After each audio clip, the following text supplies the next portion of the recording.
Learn English through stories E22 PDF. Adapted and modified by Kulwant Singh Sandhu.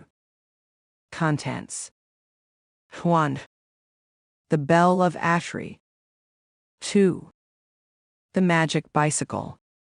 3. My Neighbor. 4. Grammar page. 1. The Bell of Ashri. A long time ago, in Italy, there was a good king who wanted all the people in his kingdom to be treated fairly. He asked for a tower to be built in the town of Ashri and a fine bell to be hung in it. When the bell tower was finished, the king came to see it. All the people of Ashri gathered in the market square. "This bell is for everyone in the town," the king explained. "The bell rope is long enough for any man, woman, or child to reach if someone treats you badly. You only have to ring the bell, and one of my judges will come right away to set things right and see that justice is done." The people of Ashri were very grateful to the king. Sure enough, as the king promised, a judge came whenever the bell was rung. Every injustice was put right at once, even the troubles of the smallest child. As years went by, people learned that it was best to be kind and fair toward each other, and the bell of Ashri was hardly rung at all. One morning, the mayor of the town was walking past the tower and noticed that the bell rope had frayed away at the end. "We must replace this rope," the mayor told his secretary. The king insisted it should be long enough for every man, woman, and child to reach. "But there isn't a rope maker in Ashri," said the secretary. "I shall have to send for a new one to be made elsewhere." "And that's what we'll do," agreed the mayor. "In the meantime, I have a long grapevine growing in my garden. It's very strong. You can cut a piece and repair the bell rope with that, and make sure it hangs low enough for the smallest child to reach." So the secretary cut a length of the grapevine in the mayor's garden and attached it firmly to the bell rope. The very next morning, everyone in the town was woken by the bell ringing loudly. They dressed themselves and came rushing into the square. To their surprise, they saw a lame old horse trying to eat the leaves of the grapevine. Each time he tugged at the vine, he pulled on the bell. The judge arrived, still buttoning up his coat. "Who rang the bell so urgently?" he asked. "It's a bony old horse looking for a bite to eat," said a woman in the crowd. "Look at his dirty coat and skinny ribs. I've never seen such a starved, neglected animal." "Who does he belong to?" asked the judge. The town postman stepped forward. "I know this horse," he said. "He used to belong to the old soldier who lives on the hill. He carried the soldier into battle many years ago and even saved his master's life. When they came home from the war, he worked on the soldier's farm until he was too old and weak to pull the plow, but instead of giving him a stable and a well-earned rest, his master turned him away and left him wandering without a home, living on whatever he could find to eat at the roadside." The judge listened with a frown. "Bring the old soldier here," he demanded.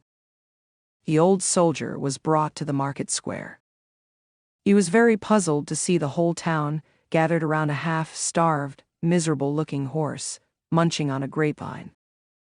"Is it true that you unfairly abandoned this horse who served you well for many years?" asked the judge. Then the old soldier looked again and recognized the poor creature. He nodded and hung his head in shame. "I order that you take him home, give him a comfortable stable, and feed him well," said the judge. "He has a right to be cared for kindly until the end of his days." The old soldier agreed. "I see that I have treated you most unfairly, my friend," he said to the horse. "I promise you'll be well looked after from now on." The judge smiled with satisfaction. "The king will be pleased to hear that even a horse may pull the bell of Ashri to see that justice is done," he said. Then the old horse nuzzled his master happily, and the good people of Ashri cheered. 2. The Magic Bicycle. Banta lives in Williamsburg, New York City, NYC, USA with his parents. It was Banta's birthday. He had many presents, but one of them was very special. He had a lovely new bicycle for his birthday. It was painted bright red with a yellow seat, and on the handlebars was a bright silver bell. It was a fine bell and had a very loud ring. You should have seen everybody jump when Banta cycled up and rang it just behind them. Banta went out on his bicycle every day after school, just before tea. It was great fun cycling up and down the lane, ringing all the way. But one afternoon a strange thing happened to Banta. He was cycling along whistling happily to himself, watching rabbits scamper along the grassy verge. When he came to the little hill that ran down to the sweet shop at the bottom, he took both his feet off the pedals and had a lovely ride. But, do you know, when he reached the bottom of the hill the bicycle wouldn't stop. No, it went on, all by itself without Banta doing anything to help it. He was so surprised. What a funny thing, he thought. What's happened to my bicycle? Why is it going by itself? Ooh. It's going faster. My goodness, I hope we don't run into anyone. On and on went the little red bicycle, with Banta holding on tightly. It went faster and faster, and Banta had to hold on tightly to his cap, in case it blew away. The bicycle raced through the village and made everyone jump quickly out of the way. It nearly knocked over Mr. Plod, the policeman. Poor Banta couldn't possibly say he was sorry because the bicycle didn't stop. On and on it went, up hills and down hills, along the country lanes, past fields and farmyards. At last the little red bicycle ran into a village Banta had never seen before. It was a strange place. The houses all looked like dolls' houses, and there was a farm exactly like Banta's toy farm in the bedroom at home, with funny wooden-looking trees standing in rows, and wooden-looking cows grazing in the fields. And what do you think were in the street? Why, toys, all standing about and talking to one another, or shopping busily. This must be Toy Town, said Banta to himself in astonishment. Perhaps my bicycle came from here and felt homesick suddenly and raced back home. In the middle of the street was a wooden policeman, holding up his hand to stop the traffic. The bicycle tried to get past, but the policeman grabbed the handlebars and stopped it. Off fell Banta, landing with a bump.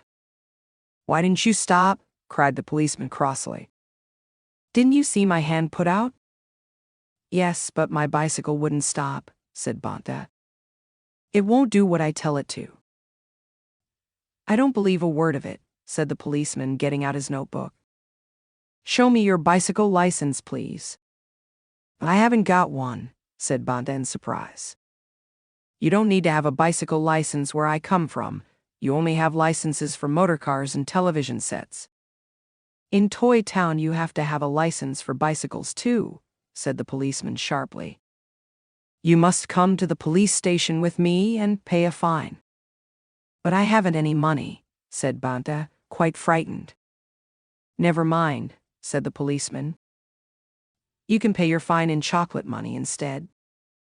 "I don't have any chocolate money either," wailed Banta. But it made no difference. The policeman took him by the arm and marched him down the street. Suddenly there came a great noise of shouting not far off, and a big brown teddy bear rushed by, carrying a little bottle of brightly colored sweets.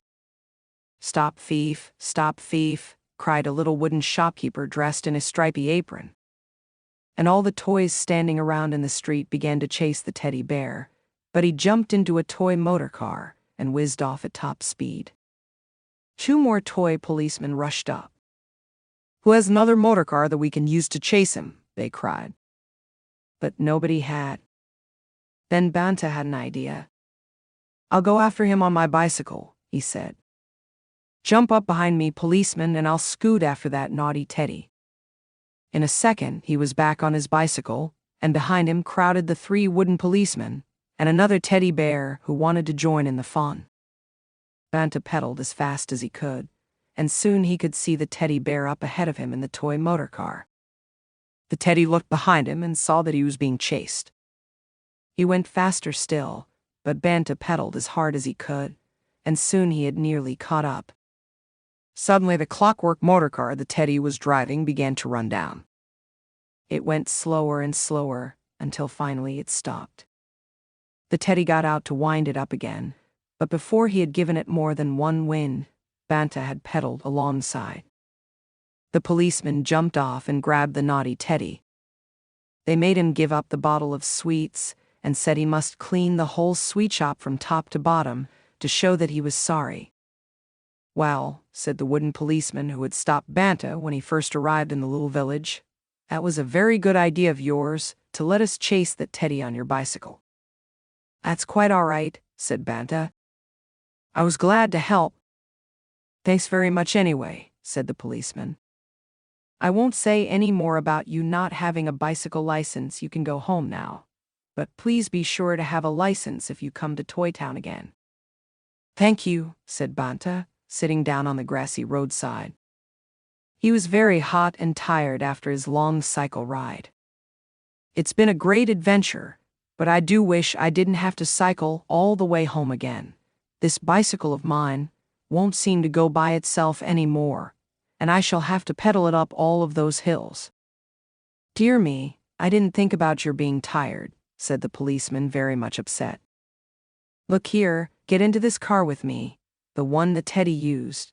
You can put your bicycle in the back. Can you drive a car?" "No," said Banta. "Not even a toy one, I'm afraid." "What a nuisance," said the policeman. "I can't drive either." Then the clever policeman had a wonderful idea. "Hey, Teddy Bear," he cried to the miserable bear who was still being marched off down the road. "You can drive this car, can't you? You can do something else useful to make up for all the trouble you've caused." "Oh yes," said the bear, pleased to show how clever he was. "Jump in, everyone, and I'll drive Banta all the way home, if he will tell me where he lives." Off they all went, right through Toy Town and back to the village where Banta lived. How his friends stared when they saw him drive up with 3 wooden policemen and 2 teddy bears. But before they could ask them any questions, the toys had driven off again, and Banta was left standing by his gate with his little red bicycle. "What an adventure," he said. And it certainly was, wasn't it? 3. My neighbor. Garib Das is my neighbor. Although his name is Garib, he is not poor. He is fatty rich. Garib Das owns a big business, and he makes large profits. He is very mean with his workers and does not pay them fair wages. The name of his wife is Shanti Devi, but she is never in peace.